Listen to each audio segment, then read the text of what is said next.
Bonjour à tous, aujourd'hui je vous propose de revenir sur deux des exercices de l'application probabilité sur laquelle vous devez travailler, et donc notamment le premier qui est celui-là, c'est-à-dire le petit programme de calcul. Alors, ce programme, je vous propose qu'on le lise ensemble déjà pour voir un petit peu comment il fonctionne. Ce programme se lance lorsque je clique sur le drapeau vert. Très bien. L'instruction qui est faite, c'est une instruction conditionnelle, c'est un test. Si le nombre aléatoire que je choisis, qui est choisi entre 3 et 10, est strictement inférieur à 5, alors je dis que c'est gagné, sinon je dis que c'est perdu. On s'intéresse à la probabilité que le programme affiche gagné. Et bien pour commencer, nous allons lister l'ensemble des résultats possibles.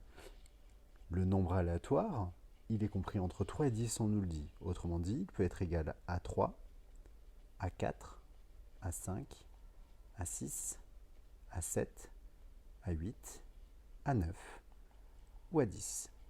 Le nombre qui va être choisi est forcément tiré parmi ces nombres-là. Par ailleurs, je m'intéresse à la probabilité de tirer un nombre qui est strictement inférieur à 5. C'est à cette condition que je gagne. Quels sont les nombres qui sont strictement inférieurs à 5? Eh bien ici j'ai 3 et j'ai 4. Et c'est tout. Autrement dit, pour calculer la probabilité d'avoir un résultat qui est de gagner, eh bien, il faut, comme d'habitude, diviser le nombre d'issues qui réalisent mon événement, c'est-à-dire je gagne. Eh bien, ici, le nombre d'issues qui réalisent mon événement, c'est 2. Il n'y a que 2 issues qui réalisent cet événement. Et que je divise par le nombre d'issues en tout. Eh bien, ici, il y a combien d'issues? Il y en a 8. Les nombres de 3 à 10, ça fait 8 issues. Je le divise donc par 8. Bon, bah, je simplifie un petit peu cette fraction, ça fait un quart. Et un quart, je peux aussi écrire 0,25 ou bien sûr 25%.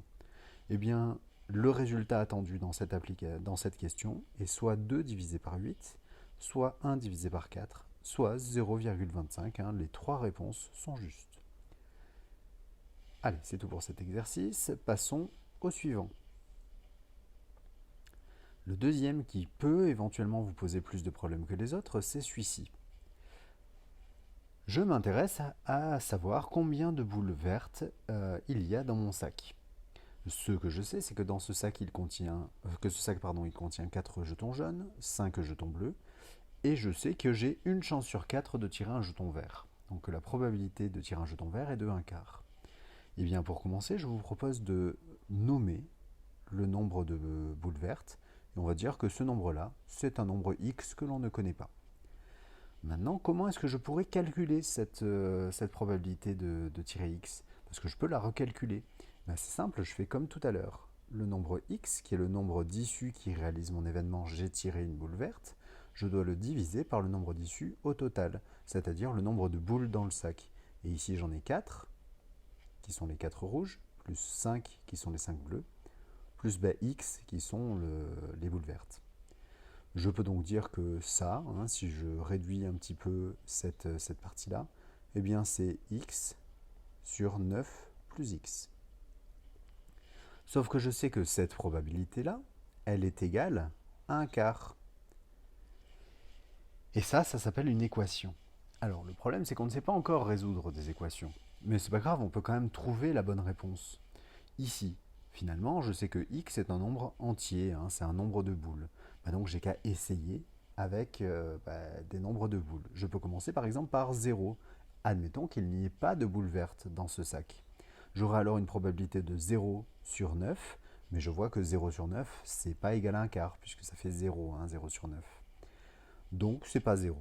J'essaye avec 1. Eh bien 1 sur 9 plus 1, ça fait 1 sur 10. Et 1 dixième, ce n'est pas non plus égal à un quart. Donc ce n'est pas 1, il n'y a pas une seule boule verte. J'essaye avec 2. 2 sur 11. 2 sur 11, c'est toujours pas égal à un quart. Essayons avec 3. 3 sur 9 plus 3, ça fait 3 sur 12. Ah, eh ben, il se trouve que 3 sur 12, c'est bien égal à un quart. 3 douzièmes, c'est égal à un quart. Je vous laisse vérifier avec vos calculatrices. Ou en faisant un petit produit en croix. Et ben voilà, j'ai trouvé la solution. En fait, le nombre de boules que je cherchais, c'était 3. Il y avait 3 jetons, pardon, c'est pas des boules du tout, c'est des jetons. Il y a 3 jetons verts dans cette urne. Et ben voilà, vous avez maintenant la méthode pour résoudre ce genre d'exercice. Je vous remercie pour votre attention et je vous dis à bientôt.